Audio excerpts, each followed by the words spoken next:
ජාතික බෝවන රෝග විද්‍යායතනයේ අධ්‍යක්ෂ වෛද්‍ය හසිත අත්තනායක මහතා සඳහන් කළේ ඔවුන් මේ වන විට රෝහලේ විශේෂ ප්‍රතිකාර ඒකකයේ ප්‍රතිකාර ලබන බවයි. ඔහු සඳහන් කළේ අදාළ කාන්තාවන්ට වැළඳී ඇත්තේ කොරෝනා වෛරසයද යන්න සනාථ කර ගැනීම සඳහා රුධිර සාම්පල බොරැල්ල වෛද්‍ය පරීක්ෂණ ආයතනයේ වෙත යොමු කළ බවයි. මේ අතර ශීක්‍රයෙන් පැතිරී යන නව කොරෝනා වෛරසය මේ වන විට ලොව රටවල් 13කට ව්‍යාප්ත වී අවසන්. චීනයේ වුහාන් නගරයෙන් පළමු වරට වාර්තා වූ නව කොරෝනා වෛරස ආසාදනය මේ වන විට ඇමරිකාව, ප්‍රංශය, නේපාලය, තායිලන්තය, ජපානය, උතුරු කොරියාව, තායිවානය, සිංගප්පූරුව, වියට්නාමය ඇතුළු රටවල් 11කට ව්‍යාප්ත වී අවසන්. වෛරසය ආසාදනය වීමෙන් මේ වන විට චීනයේ මියගොස් ඇති පුද්ගලයන් සංඛ්‍යාව 41ක්. ඒ අතර කොරෝනා වෛරසය ව්‍යාප්ත වීම ආරම්භ වූ වුහාන් ප්‍රාන්තයේ රෝහලක වෛද්‍යවරයෙකුද සිටින බව චීන වාර්තාවන්හි සඳහන්. තවත් රෝගීන් 237 දෙනෙකු බරපතල තත්ත්වයේ පසුවන බව චීනයේ රැඳී සිටින අප චීන කාර්යාංශ නියෝජිත සුගත් රත්නායක සඳහන් කළා. අද චීනයේ නව අවුරුද්ද සමරන දිනය.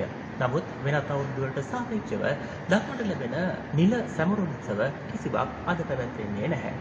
වෙනදා ජනාකීර්ණ ස්ථාන අද ජන ශූන්‍ය ස්ථාන බවට පත් වෙලා තිබෙනවා. ඒ මේ කොරෝනා වෛරසය නිසා.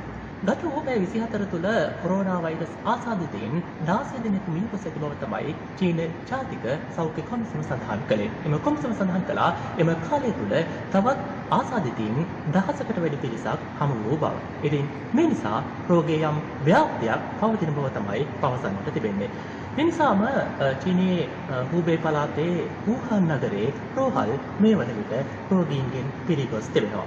ඒ නිසා සෞඛ්‍ය බලධාරීන් තමත්ම කඩිනමින් දින 6ක් තුළ නව රෝහලක් ස්ථාපනය කරන්නට කටයුතු කරලා තිබෙනවා. ඉතින් එම රෝහල ඇඳන් 1000කින් සමන්විත රෝහලක්. අද සන්ධ්‍යා භාගයේදීත් බේජිං ඇතුළු නගරවලට වෛරසයට එරෙහි යම් ද්‍රවයක් ඉසින බවට දැනුම් දී තිබෙනවා. ඒ වගේම විශේෂයෙන් සඳහන් කළ යුතුයි වුහාන් නගරයේ සිටින ශ්‍රී ලාංකික ශිෂ්‍යයින් පිළිබඳව බේජිංහි ශ්‍රී ලංකා තානාපති කාර්යාලයේ සඳහන් කළේ සිසුන් 30 දෙනෙකු පමණ මේ නගරේ කොටු වී සිටින බව. ඉතින් ඔවුන් මුදා ගැනීම සඳහා සාකච්ඡා ආරම්භ කර ඇති බව තමයි තානාපති කාර්යාල නිලධාරීන් සඳහන් කළේ. මේ අතර චීනයේ රැඳී සිටින සෙසු ශ්‍රී ලාංකිකයින් සම්බන්ධයෙන් නිරන්තර අවධානයෙන් පසුවන බව ඒ රට ශ්‍රී ලංකා තානාපති කාර්යාලය පවසනවා. කෙසේ වෙතත් චීනයේ අවුරුදු සැමරීම සඳහා මෙරට වෙසෙන චීන ජාතිකයින් බොහෝ දෙනෙකු මේ වන විට චීනය බලා ගොස් තිබෙනවා. ඔවුන් ඉදිරි සති කිහිපයේ යළිත් මෙරටට පැමිණීමේදී ඒ සමග කොරෝනා වෛරසය රටට ඇතුළු වීම වැළැක්වීමට ගෙන ඇති ක්‍රියාමාර්ග මොනවාද?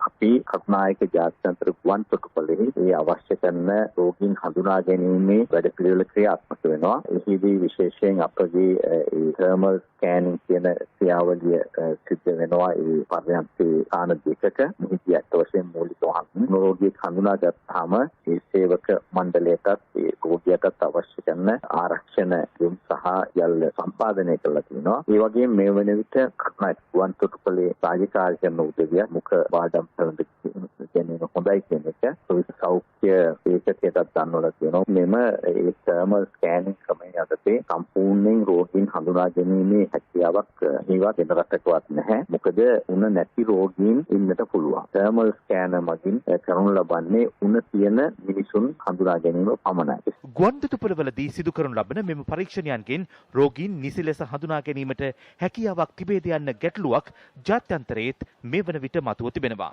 ඒ ඇමරිකාවේ චිකාගෝ නගරයෙන් වාර්තා වූ ඒ රට දෙවන කොරෝනා වෛරස් රෝගියා සම්බන්ධයෙන් සිදු කළ විමර්ශනයත් සමගයි. චිකාගෝහි වාසය කරනු ලබන 60 හැවිරිදිවියේ පසුවන කාන්තාවක් චීනයේ වුහාන් සිට ජනවාරි 13 වනදා ඇමරිකාව බලා පැමිණ ඇති අතර ඉන් දින 11කට පසුව ඇය මෙම වෛරසයට ගොදුරු වී ඇති බව විදේශ මාධ්‍ය වාර්තාවල සඳහන්. ඇය ගුවන් තොටුපළේදී සිදු කළ වෛද්‍ය විමර්ශනයට මුහුණ දී ඇති අතර එහිදී ඇයට වෛරස් රෝගය වැළඳී තිබූ බවට කිසිදු සාධකයක් හමු නොවූ බවද එම වාර්තාවන්හි වැඩිදුරටත් සඳහන්. මෙවන් තත්ත්වයක් තුළ කොරෝනා වෛරසයට මුහුණ දීම සඳහා මෙරට IDH රෝහල ඇතුළු රෝහල් කිහිපයක පහසුකම් සලසා ඇතැයි සෞඛ්‍ය අමාත්‍යාංශය පවසනවා. මේ අතර චීනයේ සංචාරය කිරීමේදී සෞඛ්‍ය ආරක්ෂිත පියවර අනුගමනය කරන්නයි සෞඛ්‍ය අමාත්‍යාංශය ශ්‍රී ලාංකිකයින්ට උපදෙස් දෙනවා. මේ රෝගය වාර්තා වෙච්ච ප්‍රදේශයක සිට ලංකාවට පැමිණිලා මුල සති දෙක ඇතුළත ඔවුන්ට ශ්වසන රෝගයක් ඇති වෙනවා නම් ඔවුන් වහාම සුදුසුකම්ලත් වෛද්‍යවරයෙකු හමු වෙලා ප්‍රතිකාර ලබා ගන්න ඕන. යම් කිසි දෙයකින් ශ්වසන රෝගියෙක් ආශ්‍රය කළොත් ඒ ආශ්‍රය කිරීමෙන් වහාම පස්සේ ඔවුන් අත් සබන් යොදා සේදීම සහ තමුන් පිරිසුදු වීම කරන්න ඕන. කැස්ස සෙප්‍රතිශ්‍යාව රෝග ලක්ෂණ තියෙනවා නම් ඔවුන් මුඛාවරණයක් පාවිච්චි කිරීම. දැනට මේ රෝගයට අවශ්‍ය කරන ප්‍රතිකාර සඳහා ලෝක සෞඛ්‍ය සංවිධානය විසින් නියමයන් ලබා දීලා තියෙනවා. ඒවා අපි සතු වෙනවා. Their best chance of protection against the potentially deadly coronavirus. The sickness that started in their city has built in strength and seeped out, sending infection rates in China rocketing 50% in just 24 hours. From our observation, the disease can be spread during the incubation period. The incubation period lasts for 10 days. The shortest is 1 day, the longest is 14 days. This is very different from SARS. 2 emergency hospitals are now being built to deal with the sick. But the spread of coronavirus is accelerating. Unverified pictures appear to show hospital wards overwhelmed, patients filling the corridors. In others, doctors seem at breaking point.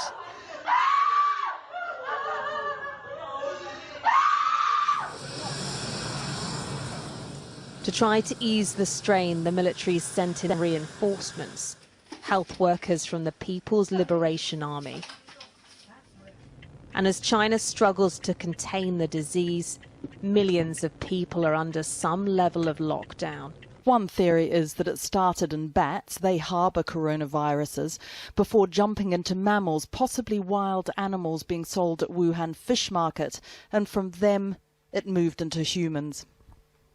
Today, the Chinese authorities announced a temporary ban on the trade of wild animals, threatening to severely investigate and punish anyone who violates this. This is just one of a raft of desperate measures to try and contain the outbreak. Transport links to Wuhan have been cut off. Driving in the city's downtown has been banned. Instead, 6,000 taxis will help people move around. And a lockdown has been extended to surrounding cities. 50 million people are affected. While Wuhan remains the epicenter with the largest number of cases, there are patients across China now, and it has spread to Hong Kong and elsewhere in Asia, as well as to the United States, Australia, France, and now Canada, where a man in his 50s who travelled from Wuhan has tested positive. 3 countries have now said they will get their citizens out of Wuhan, but the Foreign Office here has said it is still looking at all options. This morning they sent out an advisory on the travel advisory to say that basically we advise against all travel to Hubei and anybody that's in Hubei to get out. Now, to me, that shows a huge lack of understanding on the situation here. We cannot get out of the city. We cannot get out of Hubei. There is no vaccine and no antiviral treatment, so it's face masks, millions of them, suddenly at the forefront in the efforts to fight this virus. The usually busy streets of Wuhan are now eerily quiet. The millions of residents cannot leave, so they've shut themselves away in the hope of staying safe. One British man who asked to remain anonymous told us people are terrified. It's pretty scary. I mean, we're all kind of just locked up indoors. No one's leaving their apartment unless it's an emergency or to get some supplies. But we're all in contact. All the Brits in Wuhan are in contact through WeChat, so we can always, if there's any new information, we can share that with each other, which has been pretty useful. And while the majority of infections are still in Wuhan, coronavirus has crossed borders. Canada, the US, France, Australia and Thailand among those treating patients with the virus. It is likely to grow bigger still. Yes, the Chinese government and the public health authorities have implemented some very stringent measures in China, but we're probably still seeing the upward growth in cases. And with more than 2,000 patients still awaiting tests, this is just the start. The US and Japan will send planes to Wuhan to get some of their citizens out. There is no such escape route for Chinese residents living at the epicenter. Siobhan Robbins, Sky News.